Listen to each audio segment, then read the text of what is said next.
নমস্কার বন্ধুরা, মনোমিতা ব্লগে সবাইকে স্বাগত। তোমরা সবাই কেমন আছো? আমরা খুব ভালো আছি। আমি চলে এসেছি আজকে একটা নিরামিষ রেসিপি নিয়ে, সজনে ডাঁটা আর আলুর ঝোল। এটা আমার বরের খুব প্রিয়। তো এখন আমি ডাঁটা আর আলু কেটে নিয়েছি, নিয়ে এই কড়া গরম হয়ে গেছে। কড়ায় সরিষার তেল দিয়ে আমি এখন আলুটা ভালো করে ভেজে নেব লবণ আর হলুদ দিয়ে।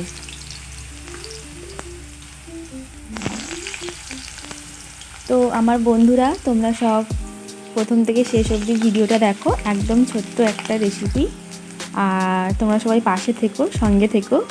বারবার করেই বলছি, কারণ আমি অনেক দিন পর পর করে একটা করে ভিডিও দিই, একটু সময় হয়ে উঠছে না বিভিন্ন কারণে। তো সেই জন্য বলবো, সবাই পাশে থেকো আর সাপোর্ট করো। দেখো আলুটা ভাজা হয়ে গেছে, এবার আমি ডাঁটাগুলো ভেজে নেব। ডাঁটাটাও লবণ আর হলুদ দিয়ে ভালো করে ভাজবো। খুব সুন্দর একটা গন্ধ বেরোবে, তখন আমি তুলে নেব।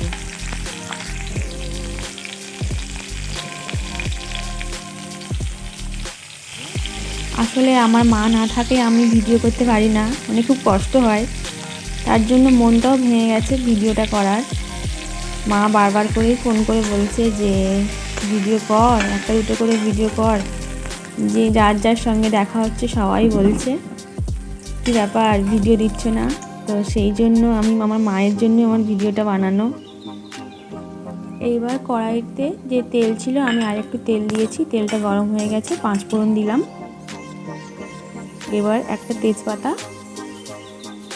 দিয়ে একটু নেড়ে নিয়ে আমি একটু আদা বাটা দেব, একদম অল্প।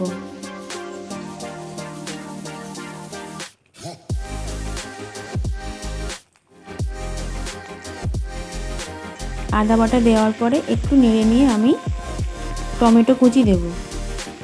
একটা টমেটো একদম লাল দেখে নিয়েছি, এটা আমি কেটে নিয়েছি, নিয়ে আমি এটা দিলাম। তো ভালো করে আমি নাড়াচাড়া করে নিয়ে তারপর হলুদ আর লবণ দেব।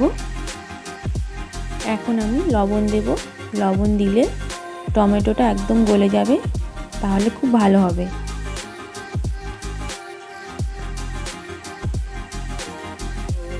এরপর সামান্য হলুদ গুঁড়ো দেব, কারণ যখন আমি সবজিটা ভেজেছি তখন আমি হলুদ দিয়েছিলাম, তো তার জন্য একদম অল্প করে হলুদ দেব।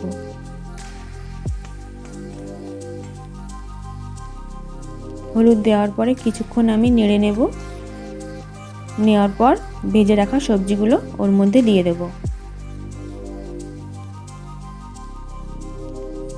দেখো, এই যে দিয়ে দিলাম। দিয়ে আমি আবার কিছুক্ষণ নাড়ব। সবজিটা, মশলাটা ভালো করে সবজির মধ্যে মাখা মাখা হয়ে যাবে। তারপরে আমি একটা বাটা মশলা দেব, 2টো শুকনো লঙ্কা আর 2টো এলাচ, ছোটো এলাচ আর সাদা জিরে একসঙ্গে বাটা।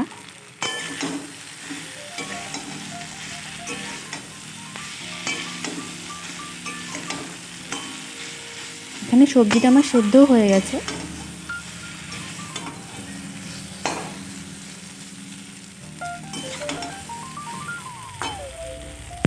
দেখো কত সুন্দর হয়েছে।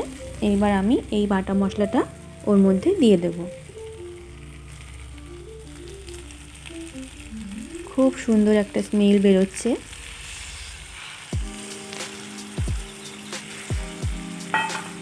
এইবার কিছুক্ষণ নাড়ব। কিছুক্ষণ নেড়ে নিয়ে এবার আমি জল দেব। জল দেওয়ার পরে সবজিটা ফুটলে, মানে সেদ্ধ হয়ে গেছে, আর একটু সেদ্ধ হবে, হলে আমার রান্নাটা হয়ে যাবে। একটু ভাজা জিরের গুঁড়ো দিয়ে নামিয়ে নেব। তো এই সবজিতে আমি এবার জল দিয়ে দেব, দিয়ে একটু ঢাকিয়ে রাখবো। তারপর খুলে একটু জিরে গুঁড়ো দিয়ে নামিয়ে নেব। তো আজকের আমার এই ছোট্ট একটা রেসিপি তোমাদের কেমন লাগলো তোমরা আমাকে কমেন্ট করে বলো। বাড়িতে বানিয়ে খেও। আর যাদের ভালো লাগবে তারা একটা লাইক করবে, লাইক করে পাশে থাকবে। সবাই ভালো থেকো, সুস্থ থেকো। নমস্কার, দেখা হবে আবার পরবর্তী ব্লগে। সবাই ভালো থাকবে। আর যারা যারা এখনও সাবস্ক্রাইব করোনি প্লিজ তারা একটু সাবস্ক্রাইব করে দিও, দিয়ে দিদির পাশে থেকো।